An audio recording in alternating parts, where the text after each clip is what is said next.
भगवान की माया शक्ति पर कोई विजय पा सके असंभव, पर विजय पाई जाती है तो कैसे? बोले जिनका हजारों मुख से यशगान भगवान शेष जी करते रहते हैं पर उनके गुणों का पार नहीं पाए, उन प्रभु का नाम कीर्तन तुम्हें माया पर विजय प्राप्त करा देगा। माया भ्रम, अज्ञान, अविद्या। जो भगवान के नाम गुण का कीर्तन करता रहता है, श्रवण करता रहता है, उसको प्रगट में भी कभी कोई परास्त नहीं कर सकता। ऐसा नहीं कि परास्त करने नहीं आएगा, परास्त करने आएगा। काम, क्रोध, लोभ, मोह या संसार का कोई व्यक्ति, घटना, परिस्थिति आते हैं, विघ्न तो आते ही हैं, सबके जीवन में आते हैं, पर नाम चल रहा है, बड़ा चमत्कार जीवन में प्रकट होता है नाम का। ये जो हम भगवत भक्तों के चरित्र आपको गुरु कृपा से जो सुनने को मिलते हैं, सुनाते हैं, उनसे हमें एक बल मिलता है। वो एक छोटी जीवनी की धरा से एक भगवत स्वरूप स्थिति को प्राप्त होते हैं। जैसे हम शरीरासक्त होकर विषयों में, भोगों में लगे,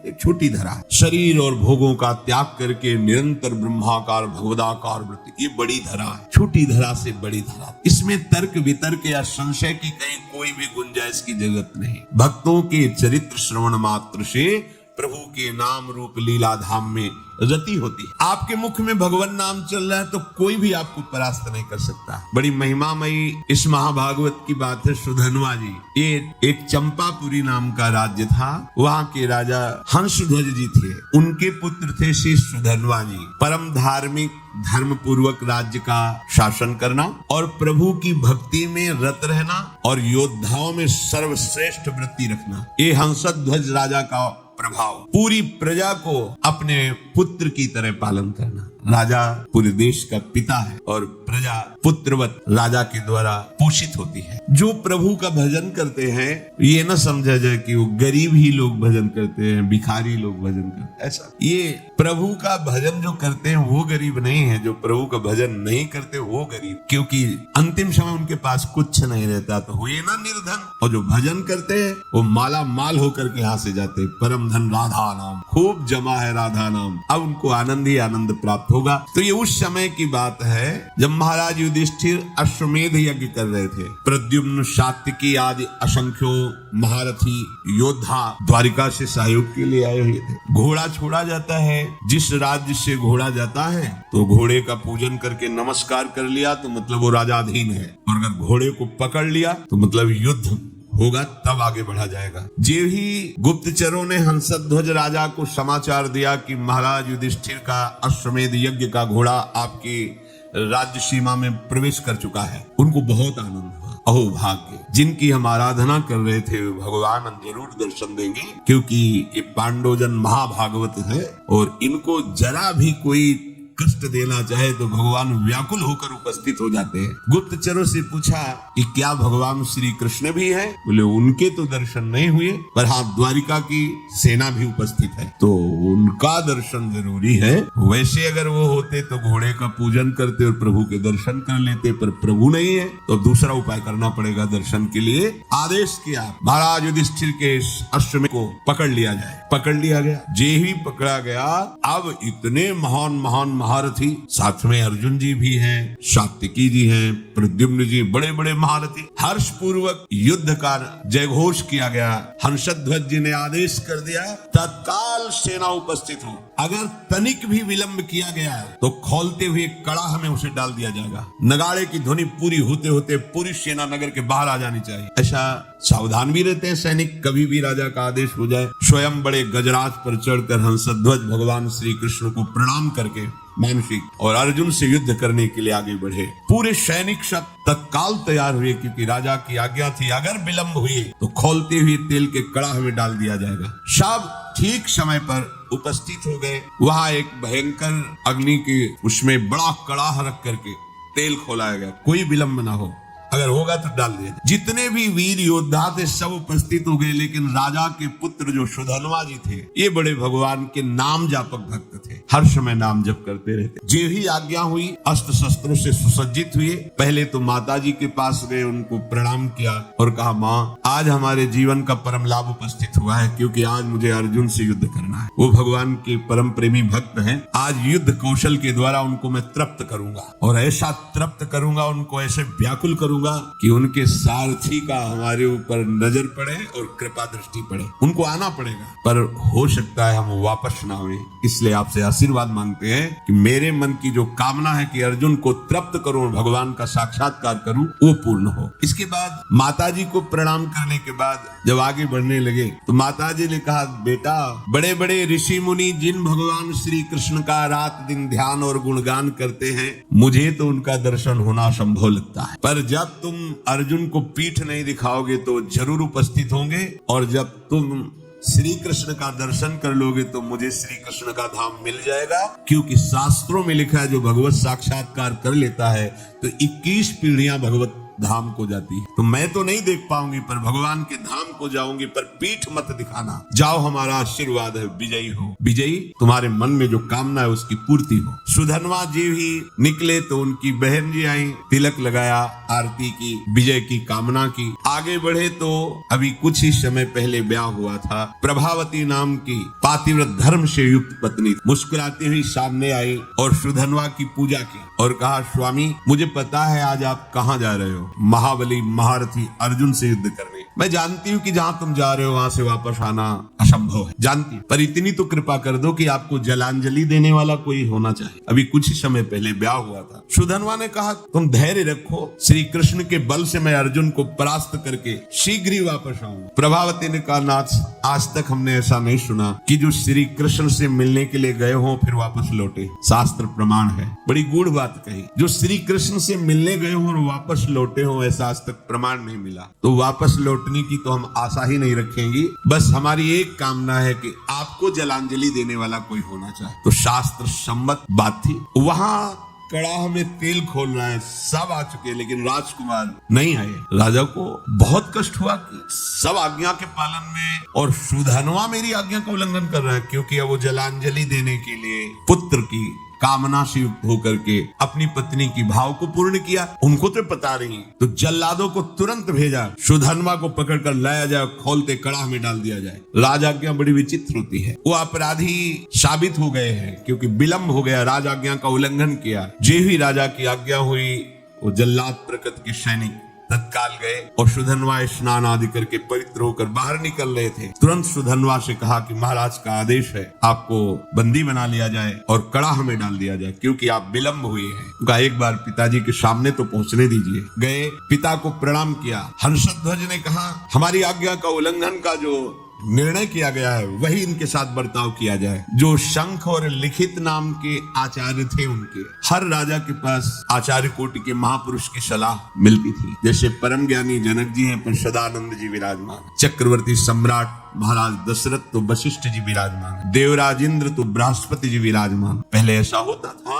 कि सम्राटों के ऊपर, राजाओं के ऊपर महाराज विराजमान होते थे और कोई भी समस्या का समाधान उन्हीं से लिया जाता था। ये पुरोहित जो शंख और लिखित थे, ये जलते थे सुधनवा से, क्योंकि सुधनवा निरंतर नाम जप करते हुए भगवत आराधना में, ये उनको पसंद नहीं था। तो कई बार तर्क वितर्क किया था। अब उनको अवसर मिला। राजा हंसध्वज ने पूछा कि आचार्य प्रवर, आपका क्या आदेश है इस विषय में? उनका जो आपकी आज्ञा हुई उसका पालन किया जाए, अर्थात इनको खोलती हुई कड़ाह में डाला जाए। स्वभाव से ईर्ष्या रखने वाले ये शंख और लिखित आचार्य ने खोलते कड़ाह में सुधनवा को डालकर उनका जीवन अंत कर दिया जाए, ऐसा ही दस्तखत कर दिया। यदि आप अपने पुत्र के मुंह में आकर के अब हमारी लिखित बात को काटते हैं तो हम दोनों आपको छोड़ देंगे। अब तो चांस ही नहीं। हंसध्वज ने तत्काल सैनिकों को आदेश किया, उठा करके डाल दो इनको खोलते हुए कड़ाह में। मंत्री समझाने की चेष्टा करे तो पुरोहित खिलाफ है। मंत्री के हृदय में भी बड़ा। सुधनवा जी ने जो ही देखा कि मेरी कामना तो नष्ट हो गई। मेरी कामना थी अर्जुन को युद्ध में इतना व्याकुल करूंगा कि भगवान पधारेंगे और मैं उनका दर्शन पाऊंगा। अब तो कड़ाह में डाल दिया जाएगा, तो चलो जैसी भगवान की इच्छा। कड़ाह में जे ही डालने को सुधनवा ने कहा, हे गोविंद, हे मुकुंद, हे हरे, मुझे मरने का तो दुख है नहीं, क्योंकि मरने के लिए निकला ही हूँ, पर मैं मरने के पहले आपका दर्शन चाहता था, आपकी दृष्टि में दृष्टि मिलाना चाहता था। आप अर्जुन के पक्ष में होकर मुझे कैसे देखते हैं ये देखना चाहता था। शो अधूरा रह गया। यदि अर्जुन के बाणों से बिंधता और आप हमारी तरफ देखते तब मुझे आनंद मिलता। ये कायरों की तरह मृत्यु होगी कि कड़ाह में डाल करके। प्रभु यदि आप हम पर कृपा करते हैं तो मुझे जो कामना है उसकी पूर्ति होनी चाहिए। मरना तो है ही, पर ऐसे नहीं ललकार करके अर्जुन को व्याकुल करके मरने की इच्छा है। युद्ध स्थल में अपने पराक्रम को दिखाते हुए बाणों से आपकी पूजा करूंगा, फिर प्राण त्यागूंगा तो मुझे संतोष होगा। गांडीव धनुष से छूटे हुए बाण जब हमारे हृदय को बेधेंगे तो मुझे आनंद प्राप्त होगा। यह है वीरों का मृत्यु की मांग करना। तो इनसे कम वीर नहीं होते भगवत भक्तजन। काम, क्रोध, लोभ, मोह, मद, मत्सर, ईर्ष्या, द्वेष, पूरा जगत सब का विरोध सह करके भगवान के मार्ग में बढ़ते हैं, जो सच्चाई से बढ़ते हैं। श्री कृष्ण श्री कृष्ण श्री कृष्ण श्री कृष्ण। मुख से अनवरत तो चलता ही रहता था। उठाया गया और कड़ाह में छोड़ दे, खोलता हुआ काफी देर वो आनंद से उसी कड़ाह में बैठे रहे। आसपास तेल खोल रहा है, रोम भी नहीं जल रहा, क्योंकि अग्नि में जो दाहिका शक्ति है वो श्री कृष्ण के द्वारा दी गई है। और जिसके मुख में श्री कृष्ण है, जो श्री कृष्ण के आश्रित है, तो दाहिका शक्ति उसको कैसे जला सकती है। महावीर हनुमान जी महाराज, पूंछ में आग लगी है और पूंछ का एक रोम नहीं झुलसा, पूरी लंका जल गई। वहीं पूरी लंका के मध्य में विभीषण, जो रावण जैसे राजा के महामंत्री और भाई हैं, उनके महल में कहीं भी कुछ भी झुलसा नहीं, पूरी लंका जल गई। क्यों? दाहिका शक्ति जिनकी आज्ञा से काम करती है, उनके भक्त का घर कैसे जल सकता है? उनके महाभागवत की एक रोम भी नहीं झुलसा हनुमान जी का। ऐसे ही सुधन्वा जी का एक रोम भी नहीं झुलसा। जैसे जल में प्रफुल्लित कमल खिला रहता है, ऐसे मुख प्रसन्न श्री कृष्ण श्री कृष्ण श्री कृष्ण। अब सबको बड़ा आश्चर्य हुआ। तेल बुदबुद बुदबुद खोल रहा है, ये भी नहीं है कि वो शांत हो, और वो प्रसन्न मुद्रा में श्री कृष्ण श्री कृष्ण। ए नाम का बहुत चमत्कार अपने लोग उसे समझ नहीं पा रहे। राजा हंसध्वज ने अपने पुरोहित शंख और लिखित से कहा, ये क्या हो रहा है, ये जल क्यों नहीं रहा है? पुरोहित जी विचार करके सोचते, आग तो जल रही, क्या तेल ये ऐसे ही खोल रहा है, इसमें गर्मी नहीं है? तो एक नारियल फल ऐसे वो कड़ाह में डाला, जी भी डाला, और इतना गर्म तेल था, फटाक से फटा। और लिखित और शंख दोनों आचार्य थे, उनकी खोपड़ी में लगा जाके, और उनकी खोपड़ी में फफोले पड़ गए, उसकी बूंदें पड़ने। महाराज ये तो बिल्कुल आग है इस समय तेल। निश्चित है कि सुधन्वा श्री कृष्ण नाम के बल पर है, इसलिए आग इसे नहीं जला। अब पुरोहित को विरोध करने का कोई भी अवसर नहीं। वहां के लोगों ने सुधन्वा जी कोई औषधि का प्रयोग किए हुए हैं क्या, जो तेल का प्रभाव नहीं पड़ रहा? वहां बड़े बड़े आयुर्वेदाचार्य भी थे, कर नहीं, इस ऐसी स्थिति में कोई औषधि काम नहीं करती। इसका मतलब है कि ये जो कृष्ण कृष्ण बोल रहे हैं, इसी का प्रभाव है। यही तो मित्र जन पूछते थे प्रहलाद जी से कि तुम्हारे ऊपर बड़े बड़े काले सांप छोड़े जा रहे हैं और तुम्हें काटते नहीं। तुम्हें पहाड़ से दबाया जा रहा है, अग्नि से जलाया जा रहा है, जल में डुबोया जा रहा है, बड़े बड़े नुकीले शस्त्रों से काटा जा रहा है, पर तुम्हारी त्वचा ही नहीं करती। ऐसा क्या है तुम में? तो उन्होंने कहा, मैं हर समय हरि हरि श्री हरि ऐसा बोलता हूँ, तो मुझे लगता है कि मेरे हरि मुझे ऐसे लिए हुए, तो ना कोई आग, ना कोई अस्त्र शस्त्र, ना कोई मुझे दुख, कोई छू ही नहीं पा रहा है, क्योंकि मेरे हरि मुझे गोद में लिए हुए हैं और ऐसे किए। नाम का बहुत बड़ा, ऐसा ना समझो कि ये उनके ऊपर प्रभाव था, आपके ऊपर नहीं। आप वैसे ही जपिए, देखिए प्रभाव। अब पुरोहित जो लिखित और शंख जी थी, उन्होंने कहा, धिक्कार है मुझे, मैं अपने शास्त्र ज्ञान के गर्व में होकर भगवान की भक्ति का तिरस्कार करता था। आज मैंने देख लिया सुधन्वा की भक्ति का प्रभाव। और वो दोनों ऐसा सोच ही रहे थे कि फिर जो परिजन थे सुधन्वा को बाहर कुछ नहीं, बस जैसे और तेल से चिकनाट हो गई बस। अब वो दोनों शर्मा करके आचार्य खुद कड़ाई पे कूद गए। धिक्कार हमारे जीवन को, ऐसे भक्त का विरोध करते थे। सुधन्वा जी ने श्री कृष्ण श्री कृष्ण श्री कृष्ण, कूदने में तो थोड़ा जलन सी, पर तुरंत शीतल हो गया। आचार्य थे, चरणों में पड़ गए सुधन्वा के। कौन ऐसा है जो नाम जापक के चरणों में अपना भाव समर्पित कर दे? नाम की बड़ी महिमा है। सुधन्वा के आचार्य थे लिखित शंख, उन्होंने छाती से लगा के कहा, प्रिय राजकुमार, आज मुझे तेरी कृपा से समझ में आया कि भगवान के नाम में जो शक्ति है वो किसी और कहीं साधन में नहीं है। पुरुष सिंह, आज तुम्हारे स्पर्श से मैं पावन हो गया, क्योंकि तुम भगवान नाम जप करते हो। अब पता चल गया कि मैं तुम्हारा उद्धार नहीं करूंगा, तुम मेरा उद्धार कर दोगे। आचार्य अपने शिष्य से कह रहे, वीरवर जाओ, सम्रांगण में तुम्हारी कामना की पूर्ति हो। सुधन्वा पिता को प्रणाम किया। पिता ने कहा, आज हमारे सेनापतित्व का पद सुधन्वा लेंगे। अब युद्ध प्रारंभ हुआ। सुधन्वा कब प्रत्यंचा चढ़ाई और बाण छोड़ा, बड़े बड़े सैनिक देख ही नहीं पा रहे थे। लोगों को ये भ्रम रहता है कि हम नाम जप करेंगे तो स्कूल में पढ़ाई में विघ्न पड़ेगा, हमारे कामकाज में विघ्न पड़े, ऐसा मत सोचिए। नाम जप करोगे तो आप बहुत अच्छे विद्यार्थी होगे, नाम जप करोगे तो आप बहुत अच्छे किसान होगे, नाम जप करोगे तो आप बहुत अच्छे, जो भी जिस मार्ग में जाओगे बहुत अच्छे बन जाओगे, क्योंकि बुद्धि पवित्र होगी और भगवान नाम की सामर्थ है, तो आप जो चाहोगे कर सकते हो। जब अर्जुन ने देखा कि ये 9 राजकुमार बड़े बड़े महारथियों को भी मूर्छित करता हुआ आगे बढ़ता जा रहा है, तो स्वयं वो अपने गांडीव धनुष की प्रत्यंचा खींची और सामने आकर खड़े हो गए। अर्जुन ने कहा, है राजकुमार, अब तुम किसी साधारण वीर के सामने नहीं खड़े हो, गांडीव धनुषधारी अर्जुन के सामने खड़े हो। जितनी सामर्थ्य हो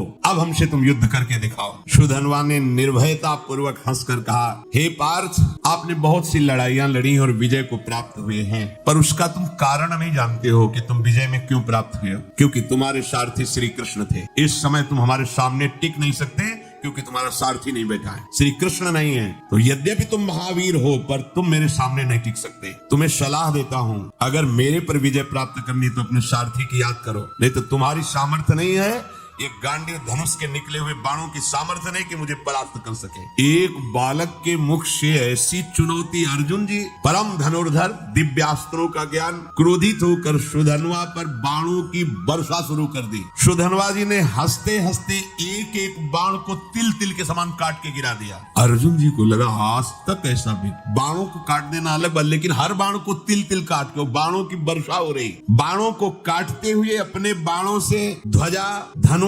प्रत्यंचा सब पर चोट पहुंचा दी। सुधन्वा ने ध्वजा काट के गिरा दी, प्रत्यंचा काट दी, गांडीव पर प्रहार किया और अर्जुन के सारथी को भी घायल कर दिया और कहा, कहां गया तुम्हारा वो पुरुषार्थ गांडीव धनुषधारी अर्जुन। बिना प्रत्यंचा का धनुष, बिना ध्वजा का रथ, सारथी बेहोश। आश्चर्य में पड़ गए कि ऐसा वीर बालक तो हमने देखा ही नहीं। अब उनके मुख से हर समय चल रहा है जो भगवान का आदेश, मामनुस्मर युद्ध च कृष्ण कृष्ण कृष्ण कृष्ण। आप तो बहुत बड़ी बड़ी बातें कर रहे थे, देखा बालक का चमत्कार। मुझे बालक कह रहे थे, अब कहो तो आपको बाणों से घायल करके ऐसी दशा में पहुंचा दूं जो वीर पुरुषों को शोभा नहीं देती। अब भी अवसर है, याद करो अपने सारथी को और बुला लो, क्योंकि यही इच्छा थी कि एक बार श्री कृष्ण को देखूं। अर्जुन को लगा कि जब इस हालत में पहुंचा दिया तो अगला बाण तो हमें मूर्छित करके गिरा देगा। जे ही स्मरण किया, भगवान दौड़ते हुए आ गए। यही है भगवान का वात्सल्य। जैसे माँ, तो माँ कहीं भी वो आवाज पड़ती भाग के आ जाएगी, लेकिन उनके लिए जिन्होंने केवल भगवान को अपना मान, केवल, अगर दूसरा कोई है तो रुके रहेंगे, ध्यान रखना। अगर दूसरा कोई बल नहीं है तो उसी समय आपको अनुभव होगा, आ गए प्रभु। जैसे द्रौपदी जी को अनुभव हुआ, वस्त्र रूप में आ गए प्रभु। मन ही मन भगवान को पुकारा, त्यों ही दया में भगवान दौड़ते हुए आए और सारथी जो मूर्छित था उसको हटाकर अर्जुन की घोड़े की जो बागडोर थी पकड़ ली सुधन्वा ने, क्योंकि पूरे जन्म में यही आशा थी, एक बार देखो नील मेघ श्याम की कांति, अभयद भुज दंड मूल पीनम शशांकुल, कनक निकस लसित कुल दामिनी दर की। ऐसे सुंदर नेत्र, ऐसा पिता, पहले तो शोभा का पान करता रहा, जी भर के दर्शन किया, रथ से उतरा, प्रणाम मुद्रा में हुआ, क्योंकि आराध्य देव है। बस रोष में आके फिर रथ में, और पार्थ अब संकोच मत करना, अब तुम्हारी विजय होगी। ये देखो भगवत भक्तों का हृदय कैसा होता है, जिसके पक्ष में भगवान है। मैं कहता हूं तुम्हारी विजय हो, पर मेरे विजय प्राप्त करने, मेरे पर विजय प्राप्त करने के लिए तुम्हें पुरुषार्थ दिखाना होगा। ऐसे नहीं कि मैंने धनुष रख दिया तुम्हारी विजय हो जाएगी। अर्जुन ने कहा, वीर आज मैं तुम्हारे सुंदर मस्तक को 3 बाणों के द्वारा काट कर गिराऊंगा। यदि मैं श्री कृष्ण के सामने तुम्हारे सिर को ना गिरा सकूं तो मेरे जितने पूर्वज हैं सब पुण्यहीन होकर के नरक में गिर जाएं, ये मैं प्रतिज्ञा करता हूँ। सुधन्वा ने कहा, पार्थ मैं श्री कृष्ण के सन्मुख प्रतिज्ञा करता हूँ कि आपके तीनों बाणों को अपने पास नहीं पहुंचने दूंगा, बीच में ही काट के गिरा दूंगा और 3-3 टुकड़े करूंगा, और ऐसा ना करूं तो मुझे घोर दुर्गति प्राप्त हो। महाबली सुधन्वा ने 10 बाणों के द्वारा अर्जुन को, 100 बाणों के द्वारा श्री कृष्ण को, एक बाण रथ पर चलाया जो कुम्हार की चाक की तरह पूरे रथ को उठा के घुमाने लगा, और 100 हाथ दूर फेंक दिया सुधन्वा ने। 100 बाण भगवान की पूजा में, 10 बाण अर्जुन की पूजा में, और एक बाण मारा, रथ ऐसे चक्राकार होकर 100 हाथ दूर गिरा जाकर। भगवान श्री कृष्ण बोले, धन्य है वीर, धन्य है। अर्जुन बिना समझे बुझे प्रतिज्ञा कर ली, पितरों को नरक भेजना है क्या? सुधनवा देखो कितना महाबली है। सुधनवा की शक्ति देखी तुमने? ओ श्री कृष्ण श्री कृष्ण श्री कृष्ण श्री कृष्ण नाम चल रहा है। अर्जुन ने कहा प्रभु उसकी प्रशंसा क्यों की? बोले जानते हो समस्त ब्रह्मांडों का भार लिए हुए मैं बैठा हूँ, मुझे सहित तेरे सहित 100 कदम पीछे फेंक दिया। बोले प्रभु इसका इतना बल कहां से आ गया?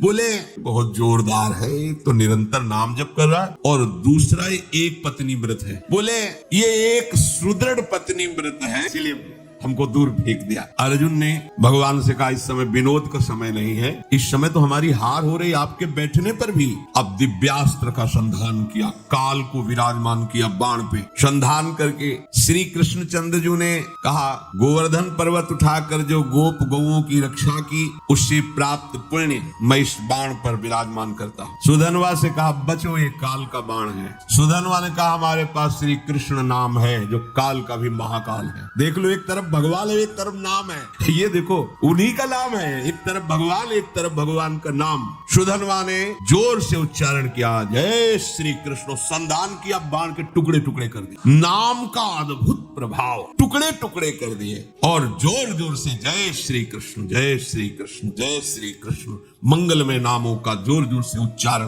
त्रैलोक्य के ऋषि मुनियों में हाहाकार मचा। भगवान ने गिरिराज उठाने का पूरा पुण्य लगा दिया और अर्जुन ने काल का संधान किया बाण पे, काल की भी चाल नहीं। ये नाम का प्रभाव देखो। भगवान ने अर्जुन से कहा तुरंत दूसरा बाण निकालो, दिव्यास्त्र तो बढ़ता चला जा रहा है। भगवान ने उस बाण में अपनी बहुत सी शक्तियों का संधान किया। सुधनवा से कहा अब जीत के दिखाओ।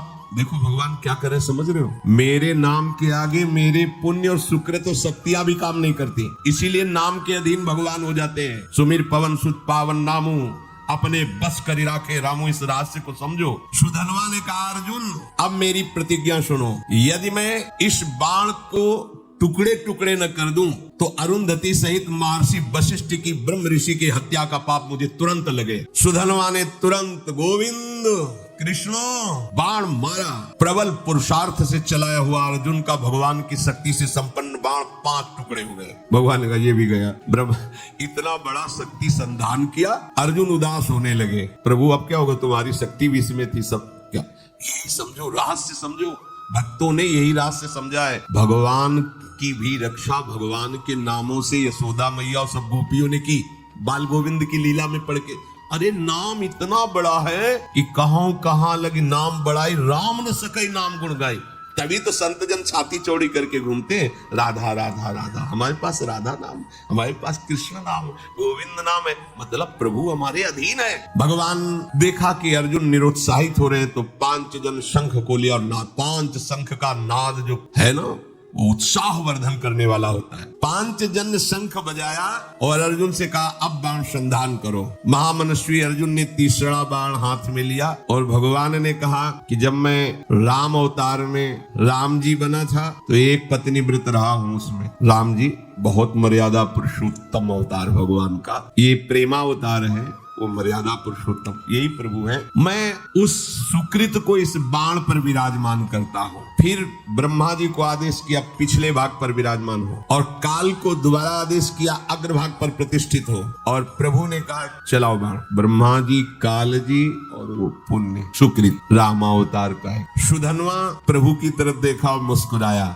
बड़ा प्रेममय प्रसंग है। अर्जुन से बोला अभी संशय है तुम्हें, तुम्हारे विजय के लिए क्या कर रहे हैं देख रहे हो, तुम्हें संशय? भला कोई प्रतिज्ञा करो अब तुम इस बाण के बचाने के लिए। अर्जुन ने कहा वीरवर यदि तुम्हारा मुकुट सहित मस्तक में काट के ना गिरा दूं तो भगवान श्री हरि और भगवान शंकर में भेद करने से, निंदा करने से जो पाप लगता है वो मुझे अभी लगे। सुधनवा ने कहा मैं इस बाण को अगर काट ना दूं तो काशी में मणिकर्णिका तीर्थ में भगवान शिव जी को पैर मारने से जो पाप लगता है, शिव विग्रह पर पैर, वो मुझे पाप अभी लगे। दोनों भगवत भक्त है और इतनी बड़ी बड़ी प्रतिज्ञा। सुधनवा ने भगवान श्री कृष्ण की तरफ देखा और कहा जय श्री कृष्ण जय श्री कृष्ण। अर्जुन उस बाण को संधान किया। सुधनवा ने उस प्रभावशाली बाण को कृष्ण कृष्ण कहते हुए काट दिया। हाहाकार मच गया। इस बाण को तो कोई काट ही नहीं सकता था क्योंकि इतनी महिमा से युक्त हो गया था। अब कटा हुआ बाण का अग्रभाग सुधनवा के मस्तक को काट करके गिरा दिया। बाण तो काट दिया पर कटा कटा हुआ अग्रभाग बाण का जाकर सुधनवा के मस्तक को काट कर गिरा दिया। आश्चर्य की बात कि सुधनवा के कटे हुए मस्तक से भी निकल रहा था जय श्री कृष्ण, जय श्री कृष्ण, जय श्री कृष्ण। जैसे द्वेष भाव से भजने के कारण रावण के भी मुख से निकल रहा था, कहां राम रन हतोपचारी, खोपड़ी पड़ी है पर उससे निकल रहा था, कहां राम रन हतोपचारी। महाभागवत सुधनवा जी के कटे हुए सर से निकल रहा था जय श्री कृष्ण, श्री कृष्ण। भगवान श्री कृष्ण चंद्र जो उतरे और अपने कर कमल से उसके सर को उठाया और हृदय से, ये तो बाहरी लीला थी। इतने में सुधनवा के जो शरीर से ज्योति निकली थी भगवान की परिक्रमा करके भगवान में लीन हो गई। श्री कृष्ण चंद्र जी ने सुधनवा के पिता से कहा, ऐसा भक्त अभूतपूर्व शायद ऐसा न हुआ है, न ऐसा आगे होगा। जैसा तुम्हारा पुत्र मेरा भक्त था, वो तो मेरे दिव्य धाम में गया। शोक मत करना, विलाप मत करना, रोना मत, क्योंकि रोने लायक नहीं, रोने लायक संसारी जन होते हैं जो प्रभु से विमुख जीवन व्यतीत करते हैं। जो प्रभु में जीवन व्यतीत करते हैं वहां तो उत्साह मनाया जाता है, क्योंकि वो धाम गया, नरक तो गया नहीं कि रोए, धाम गया तो खूब नाम कीर्तन किया जाता है। भक्तों को अभय देने वाले प्रभु श्री हरि के नाम की अपार महिमा, इसलिए भगवान कह रहे अनन्य हो करके सततम निरंतर मेरा, इससे बड़ा कोई लाभ नहीं। क्या चाहिए, जो चाहिए सब प्राप्त हो जाएगा। आप जैसे भी बने, भाव से कुभाव से, श्रद्धा ना हो तो भी जो नाम आपको प्रिय लगे, सब हमारे प्रभु के नाम है, उनके नाम का खूब जप करो, कीर्तन करो, सुखी हो जाओगे, आनंदित हो जाओगे। भगवान उनकी ही रक्षा नहीं करते, हम सबकी रक्षा करेंगे। पर जब हम अहंकार से युक्त होकर, तो फिर भगवान अहंकारी की रक्षा नहीं करते। जो भगवान का आश्रय लेकर नाम जप करता है, भगवान उसकी निश्चित रक्षा करते हैं। अगर आपको यह वीडियो अच्छी लगी है तो वीडियो को लाइक करें, कमेंट करें और चैनल को सब्सक्राइब जरूर करें। और मैं आपको मिलता हूँ कल एक और नए वीडियो के साथ। राधे राधे।